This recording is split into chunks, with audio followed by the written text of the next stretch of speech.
Shavua Tov. Today is the yard site of Rabbi David Zeller, Alav Hashalom.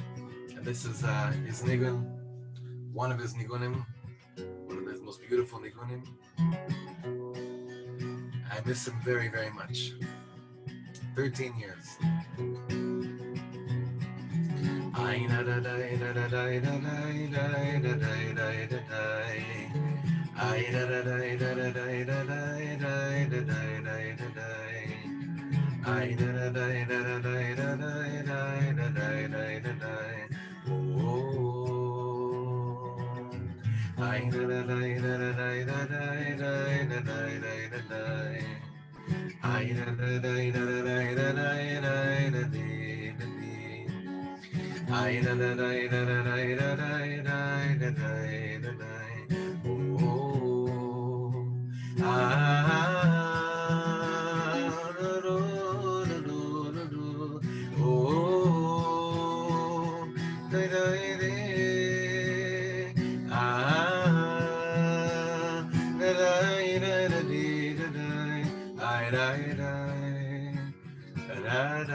There was another nigun that David used to sing all the time.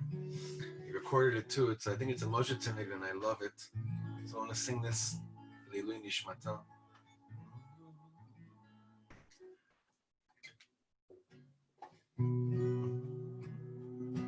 This is a beautiful nigun.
Okay, Shavua Tov and good morning, everybody. Hope everyone had a strong Shavuot, strong Shabbos. It's just a beautiful time with your mishpacha, learning, receiving the Torah again.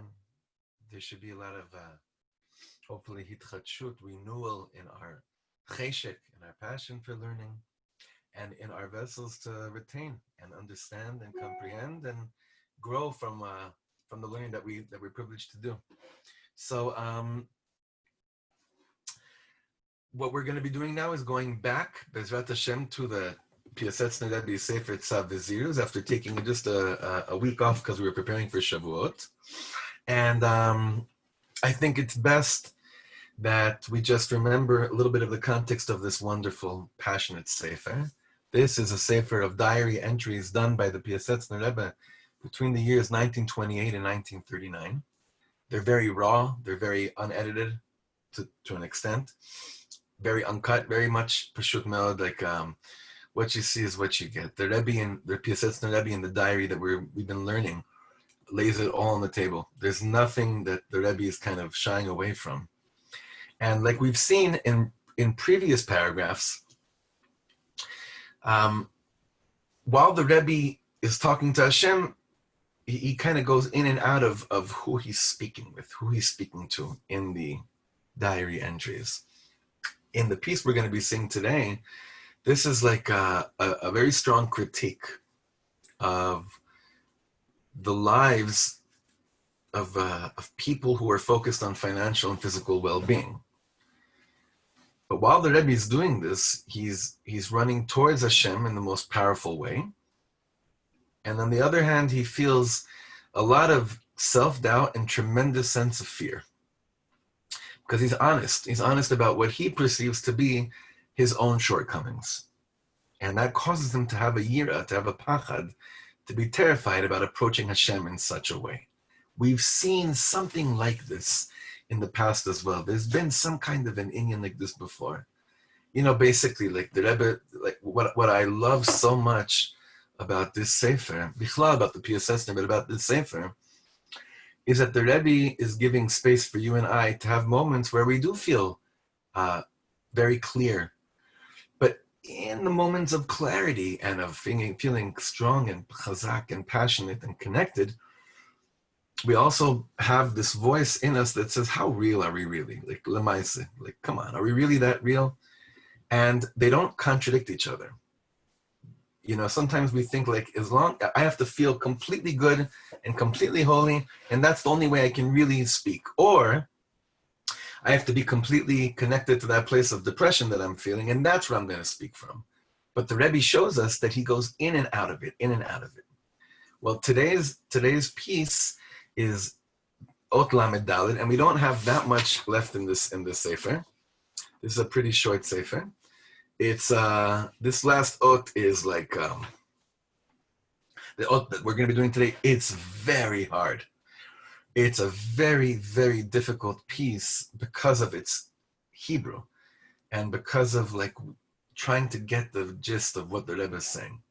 But because we're trying to complete the Sefer, and also because who are we to just jump over stuff when it gets very hard, we're going to do it. We're going to go for it. We're going to do it. But don't let yourself get lost if the Hebrew's not adding up. I'm just going to, Bezrat Hashem, read. We'll learn what it says in a simple translation, and we'll hopefully pick up, exactly what we need, where we need it. All right? So if you have the Sefer, open up to page Shin Samech Aleph, Ot Lamed Daled.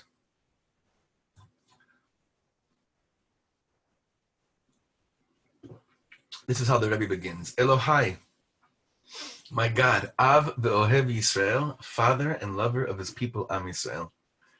Ata hu kol honi. You are my whole hon. Hon means fortune. It can mean treasure too. But you are my fortune. And that's going to be the ikar of what this whole piece is about. Proclaiming that you, Hashem, and you alone are my fortune. Ukdushascha kol oshri umeudi. And your holiness is the all of me, and it's the all of my happiness. Hon zulascha ein. Other than you, there's no fortune in the world. Uval biltecha behono nitav. And a person that thinks they have a fortune, but it doesn't involve you, becomes detest in his own fortune. Behono nitav, like toeva. He becomes an abomination in his own hon, on what he perceives to be valuable. So like we said before, this is like, this whole piece is going to be, how poor is the rich man who lives without you? How poor is the rich man who lives without you? Lama ze hevel tehbalu, atem rotfei hevel. Now he's speaking out to the masses, even though, again, this is a diary entry. It's as if he's speaking out to the crowd. Lama ze hevel tebahalu, atem rotfei hevel. Why are you chasing after things that are meaningless? Lama ze tishafu el hon charsei adama ve'al goren schi ne'elach tismachu. Why do you aspire? Why do you spend your entire life seeking a hon of charsei adama, that's like shards of the earth? Ve'al goren schi ne'elach tismachu, and you have simcha over goren schi ne'elach, over disgusting and smelly things that belong in the farm. This is just his poetic Hebrew, but it's so passionate. And then he says, Hasiruna, remove what? Et dimyonatechem min honechem. Remove your imagination, the fantasy that you have that's connected to your physical state, physical well-being. Im lo lehon pigrei tzfardeim tir'uhu.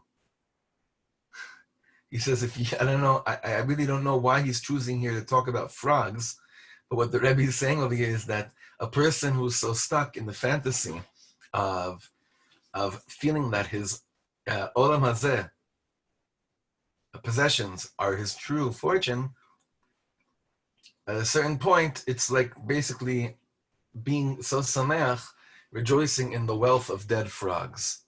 Again, I don't know why the Rebbe is saying this. Maybe if someone has an opinion, you could type it in the chat. Why is the Rebbe saying that dead frogs? I don't know. But it's definitely very interesting. And the Rebbe continues and he says, In lo lehon pigrei tzfardeim tir'uhu, ve'et tikvatchem habduya min menaodechem. You have such a, you seek so much that is just, it's badui, it's all made up, what you're seeking in this world. And sometimes it can be enclosed in holiness, but it's just it's so made up. What is it really? Im lo tel zohem hameyagen et hanefesh. So what is it? What's a tel zohem? Means like a polluted tunnel or a mountain that puts the soul into anguish. That's what all your aspirations are. And what's going to be? Lifnechem yigaleh. It's going to be revealed to you at a certain point in life that the things that you're running after really is giving your soul so much anguish. Now, we have those moments in life, and it's really a rachmanis from Hashem, although it's very painful, when there's this moment of when you have this awakening of like, oh my God, this is why my soul is in such, this is why my soul is in such pain, because I'm really trying so hard to feel that what I have, that I'm fortunate, that I have a fortune over things that are really just bringing me a lot of sadness and that are giving my soul absolute anguish. Sometimes we read stories of tzaddikim, and on the one hand, we're very moved by them, and on the other hand, we're very depressed by it, because we say to ourselves, we can never be like that guy that's all he had to eat on a Shabbos night, Friday night, was like half a piece of gefilte fish, but he felt like he had everything. Like I was learning over Shabbos, maybe it was last night, I was learning a story of a tzaddik named, I think his name was Reb Baruch Galant from Bedichev. And all he had to afford, all he had was, he was so poor, but all he had were potatoes for Friday night dinner. And his children asked him, he said, Abba, I don't understand. Where are all the answers to your tefillas? You daven and daven and daven for hours and hours, and like, this is how Hashem repays you with only having some potatoes for the Leil, for Leil Shabbos. So he said, my son, you don't understand. The fact that I can daven for hours and hours and hours is itself Hashem answering me, is giving me something. So, okay, that's a very high level. It's a very beautiful level. That is a person that's not confused at all. But I guarantee all of us, that person had much more menuchas hanefesh than most of us can have. And his simcha was definitely sincere. Now, what happens to you and I when we read a story like that? We get depressed. Or we just block it out and say, this is, I'm done with this. Back to the Wall Street Journal. Why? Because there's not a lot I can do with the story like that, because I don't have an aspiration to just have potatoes and see how much besimcha I could be over it. But what do I have? I do have a drive, I have a ratzon to make sure that I'm not spending my life running after things that be'emes are giving my soul anguish. Chazal say, marbe nechasim, marbe de'aga. The more nechasim, it kind of means like property, but the more things that you own, right? Then, okay, on the one hand, what a fortune, but on the other hand, there's a price that comes with it. There's more worry that you have. The less you have, you own, the less worry you have, and the more that you really do have a fortune. And what's the fortune? Of being connected to what matters in life, and that's our connection to HaKadosh Baruch Hu, and making sure that we're in constant communication and in touch with the reason for which we were sent down into this world. So this is where the Rebbe is coming from, and he's saying, he's just looking at the world and he's saying, I see so many people that are go-getters and they're very efficient and they're working very hard, but really in the heart of what's going on, it seems that most of the things that they're running after are the happiness it'll bring them is all made up. It's all made up. It's not really going to bring anyone happiness. So the third from the bottom line of the second paragraph, Lama lo tachusu al chayechem asher yazuvu b'dimyonot shav. Why don't you have rachmanis on your souls, which will eventually end up being shown up as false imagination, as fantasy. He's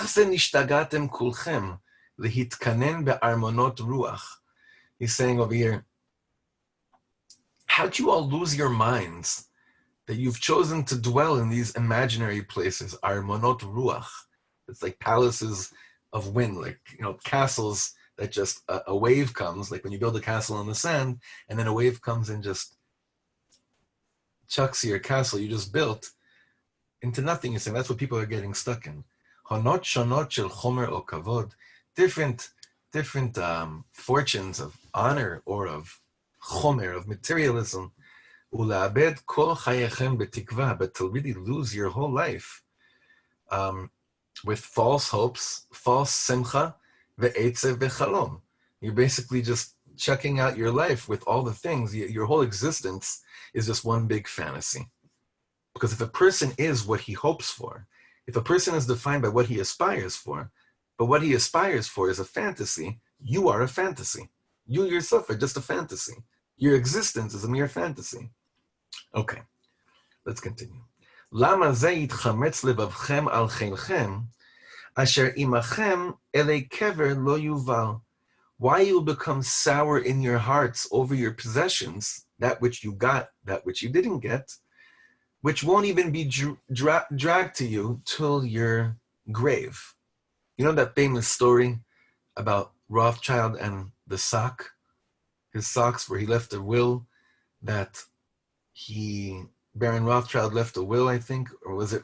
No, it was one of the Reichmans. One of the Reichmans, the famous Reichman family in Canada, where one of the Gvirim in the family had left a Tzav, left a will that he wanted to be buried in his socks. That's the only thing he demanded. Chevra Kadisha came and said, sorry, you can't do that. It doesn't work. When you get buried, according to halacha, you don't get buried with any of your possessions, any of your clothing, nothing. Only if, God forbid, you were killed, and on your possession was some of your blood. Like I once saw after a pigua, that someone was buried, and I saw that they had a bag with tzitzis covered in blood. And since blood is part of the body, is part of the nefesh, that was buried with the person. The point with the story with Reichman was afterwards is that he left a letter for his family that said that, you see, I just wanted to show you, with all the money in the world that we have, you can't even be buried with your own socks. Unfortunately, that story never happened. I found out afterwards, but it's definitely a great mashal. It's a great Hasidic tale, but I'm friendly with some of the Reichman family, and they told me it actually never happened, but it's a great myth. It's a great tale. Anyway, so the Rebbe is saying, why are you being sour over what you have achieved or not achieved, where really you're not going to have anything that's going to come with you to the grave? Second line in the second to bottom paragraph, the happiness over your so-called fortune. Asher b'sha'a she'atem al shulchan achbarim ta'alu. This is crazy. You're going to be put up on and eaten up on a table by rats. Basically, that's what you should envision. Umelech balahot beichal tzal mavet bachem yischak. Melech balahot, that's like the malach hamavis is going to come and just have a field trip with you when he sees this is what this person was working so hard for his whole life. Zulotechem behonchem yitales. Now, zulotechem means the next generation. In your own hon, in your own fortune, they will have pleasure. Meaning you're leaving for the next generation a false sense of fortune as well. And you're leaving for them also a world of dimyonot, of imagination and fantasies. Gam b'chayechem, also while you're alive, zulat dimyonotechem me'uma ein lachem. And even while you're alive, aside from your fantasies, you have nothing. Me'uma ein lachem. Ve'igva habodeh ve'lo yishaer hon. And the person who's fantasizing will eventually drop dead. Ve'lo yishaer hon, and no fortune will be left. Ve'yitpotzetz hadimyon, and this whole fantasy will just mitpotzetz, will just dissolve. Ve'ein cheshek malakachat, and then you realize you're stuck with nothing. I have a friend who's going through quite some time of many years of financial stress and problems with chule. And he has a wonderful, beautiful family. And otherwise the table should turn for them. Granted, there'd be much more less stress, but we always speak about the concept of like the perception that the children in the house may have if they're unaware of any of the financial stress when they see how rich the parents feel by the mere fact that they have these children, that is not fantasy. That's real. The fantasy is that if I had all the money that I needed without worrying that that would make me feel more rich than this, that's sheker. It might relieve you from financial stress, but the feeling of being rich is what we're talking about. The feeling of having a fortune is what we're speaking about. There's a famous teaching where it says that Vayiten le'esav, the Torah says, Vayiten le'esav et ha'seir, v'Yaakov v'anav yardu Mitzrayma. That Esav, what did he get? He got Har Seir. Esav was granted a tremendous portion of real estate. And then Yaakov Avinu, it says he went down to Egypt with his sons. So the Mefarshim are saying, like, really? That's fair? Esav gets this massive real estate after they met, and Yaakov has to go down to Egypt eventually, and even it was supposed to be in tricks. So Rav Shlomo said, you don't understand. If you ask Esav, are you rich? Esav says, are you kidding me? Look at the real estate that I have. You ask Yaakov Avinu, are you rich? He's like, are you kidding me? Look at the real estate I have, these 13 children that I have, the 12 sons and one daughter. What's your fortune? What's your approach to fortune? I know this is like one of the most simple things that people speak about in terms of working on yourself, but it doesn't get old. It doesn't get old for the person that has a lot of money, and it doesn't get old for the person that doesn't have a lot of money. So this, in that regard, we're both in the same boat, all of us. Okay. וכמה תשתומם נפשכם ותיילל בראשית פסיעתה מחוץ למפתן גופכם. Now, what's going to happen to you the second that you pass away from this world and you leave your body? Where's your soul going to run to? Temaher el hahon asher hu regila. All you know of is what you perceived as success in this world. So what is he saying the neshama is going to end up doing? The neshama is going to be running to what it knows to be as successful. And what's that? The so-called fortune of fantasy that you built up in this world. And then it's going to have nowhere to go to, because it realizes that which it thought it was real in the next world, there's no such thing as illusions. You know, in the Bilvavi Mishkan Evna, we learned a few years ago a common theme that he had, that basically Olam Haba and Olam Hazeh are the same exact thing. It's a shaila of what you attribute to it. So while you're in this world, if you attribute to Olam Haba, the place where, I don't know, you have, let's say, that Olam Haba is the place, I'm trying to think of it in a really clear way. The point over there, I'm sorry, was that if in this world, being close to Hashem is the only thing that matters to me, then in the next world, I will feel that.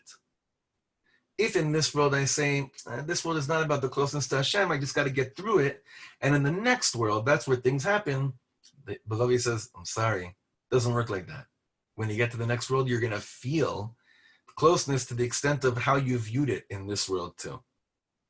It's a very important nikuda. We don't leave things for just, when after Ad Me'ava Esrim. It's now. So he says over here in the bottom, like, your being, your real you is going to freak out when it realizes it steps out of its body. Now, where does it go to? It only felt at home with so-called fantasies and of fortune. So where's it going to go? Venir ta'at, and it freaks out. Ve'el cheshek, next page. Ve'el cheshek,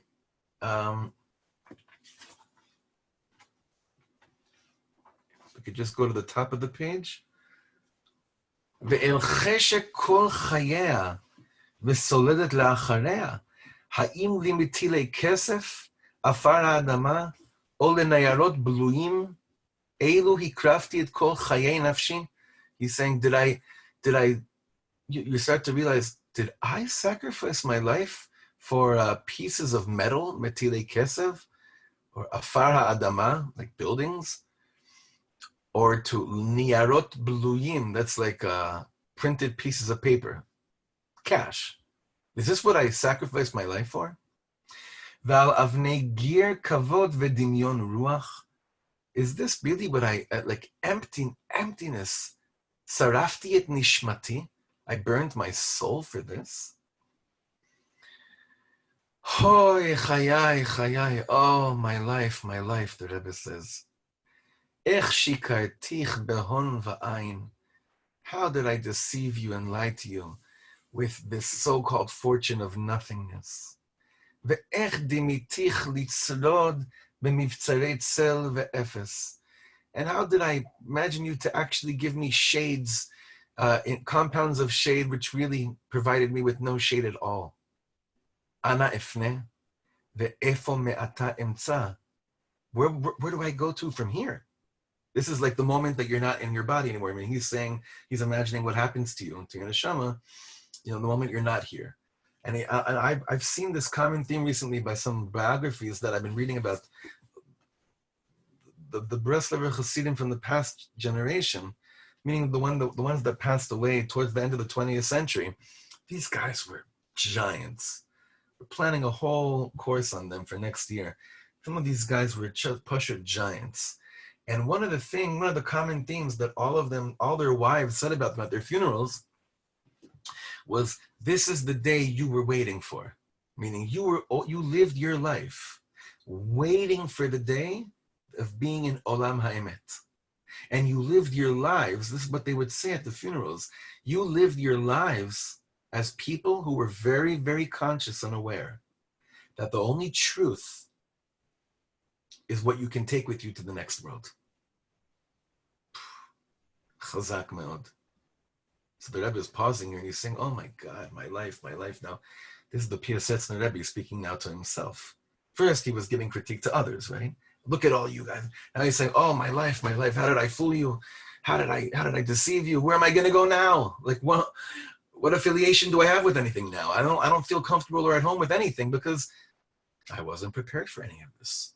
What do I think? That here I do whatever I do and then I get to the next world and it's a whole new world and everything's different. V'lo kacha.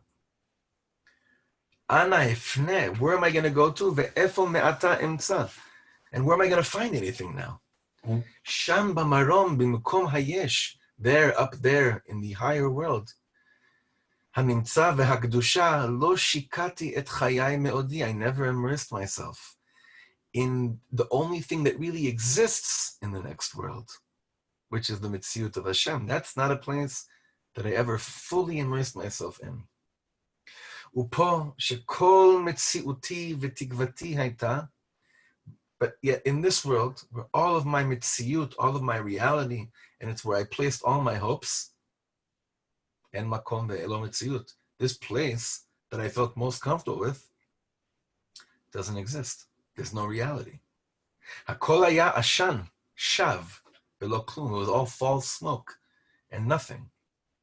And now the Rebbe says two words. Wow. Two words that we feel much more close to repeating in the month of Elul, but it's great to say this now in Sivan too. Bagaditi bi. I cheated myself. Bagaditi bi. I cheated myself. Ve'et atzmi rimiti. I fooled myself. Ve'im gam ata b'sheker emtza. Am I going to find myself now in sheker? Ubisheol tachtit yashlicheni. And you will throw me into the lowest place in the world. Meaning that place, it says, I forget where, by maybe in Slonim it says, it really in the higher world, it's only Gan Eden. Really? A Russia goes to Gan Eden? So he says, yeah, because for a Russia, Gan Eden is like Gehenna, right? For someone that has no affiliation with the place and feels completely estranged and doesn't feel at home at all, being surrounded with holiness, for that kind of a person, the next world is mamish like Gehenna. Gan Eden is like Gehenna. Ana ifne ve'ana emtza. Where do I go to from here? Is there anywhere I can go to from here? So now he regroups. Now he regroups and he says, Avi umeori, my father and my light. Ata kol honi. It's like what the Rebbe did here was that he took us on this trip, on this journey of let's now all imagine that we're Ad Ma'ad Esrim, we're about to take off. Let's go through the heart and soul of the Yid as he's really exposed to the emes. We're jumping time to after Ma'ad Esrim. Now come back. Oh my God. Thank God. Now I'm still here in this world and I still have a chance to prepare myself for the Olam HaEmet. Avil Meori, my father and my light. Ata kol honi. You're my whole fortune. There's nothing else. Ata kol honi. V'itkarvuti elecha tikvat kol chayai. Being close to you is the only hope of my life. Now it's true, he says, Hen gam betzorchei gufi ani mishtadel. He's not saying completely abandon all physical functions and all physical needs. He's saying, no. Work, make sure there's parnasa. Don't rely on just having potatoes, meaning you go to the doctor when you don't feel good, or maybe you don't if you're a breastfeeder, whatever it is, but all the things that you have to take care of on a physical level, ani mishtadel. But I don't confuse my physical needs with my concept of fortune. That's the point, I think. He says, Hen gam betzorchei gufi ani mishtadel. I'm trying to take care of my physical being. Aval lo ze honi. But this is not my fortune.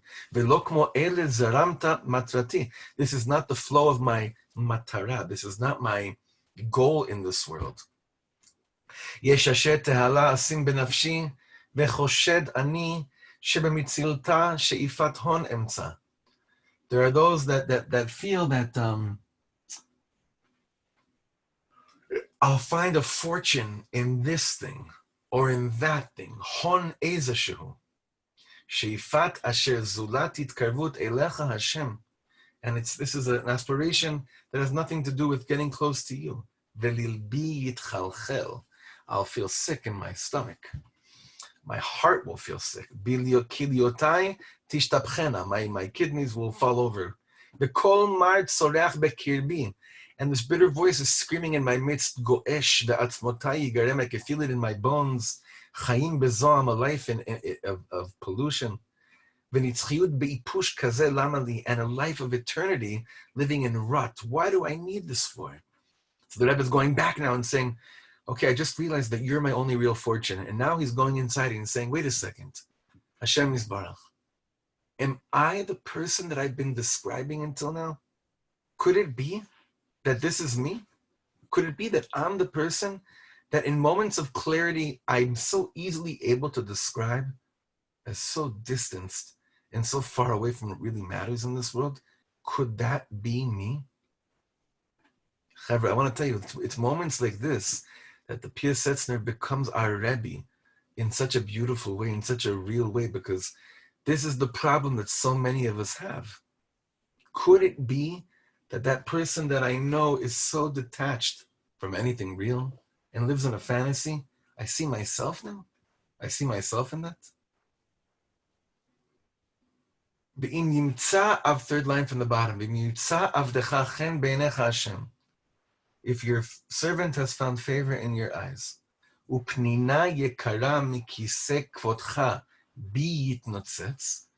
and a precious pearl from the throne of your glory is shining when you look at me, this is the greatest simcha I could ever imagine for. Really, this is all I've longed for. What more can I ask for? If only the glory of my Father and my King, I have found the passion of my life deep within my midst. So what is the Rebbe saying here? That you and I, if we could envision for a second, this is a very good visualization to do. If you were able to close your eyes and, so to speak, imagine for a second that you're getting a glimpse of God's field of vision. Zot omeret, for a second, you were able, this is all like hypothetically speaking, for a second you were able to see what Hashem sees when he looks at you.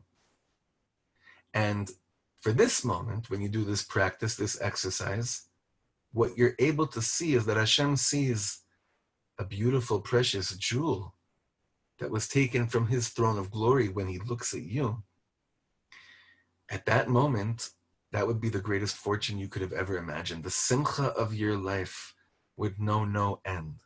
There's nothing more beautiful and precious than that. So most of us aren't able to do that because we're never certain. We'll probably always doubt that. Even if we do that kind of exercise, probably always doubt it. That's what's actually happening. This is what God sees when he looks at me. So we used to have Rebbes that when they looked at us, we knew they're able to see the pearl from God's throne.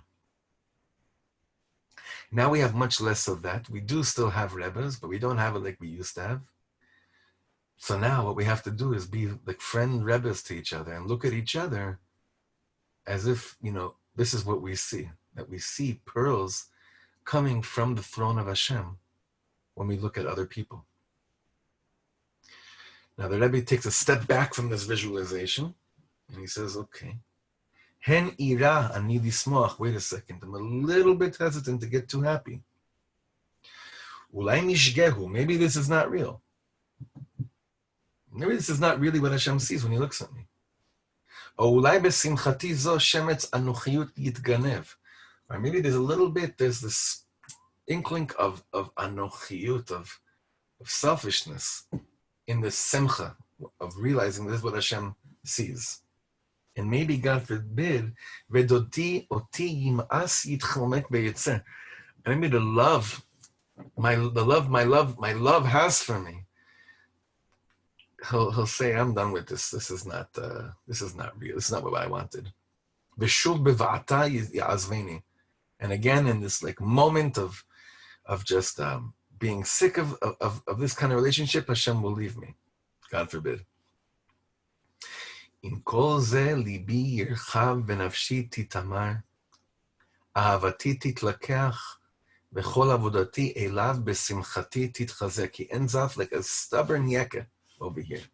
And he says, you know what? Even if that's true, even if there's a moment that when I look into the simcha of what makes me happy, and I realize there's a lot of selfishness here, because what makes me happy is I'm so happy that you love me, God, or that you think that I'm a gewalt, I'm okay.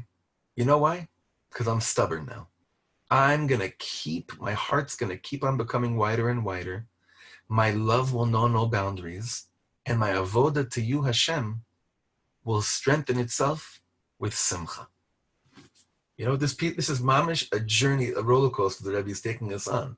It's a beautiful exposure into the Rebbe's inner thoughts of how he views the whole world of avodat Hashem, but being so real and so in tune and in touch with what's happening to him inside. So we're going to pause here and Bezrat Hashem continue exactly from here tomorrow. I'm looking forward to continuing learning. Bezrat Hashem, it should be a strong week. And tonight we have Rabbi Nachman Shir. All right, looking forward, Chavra. Have a wonderful day.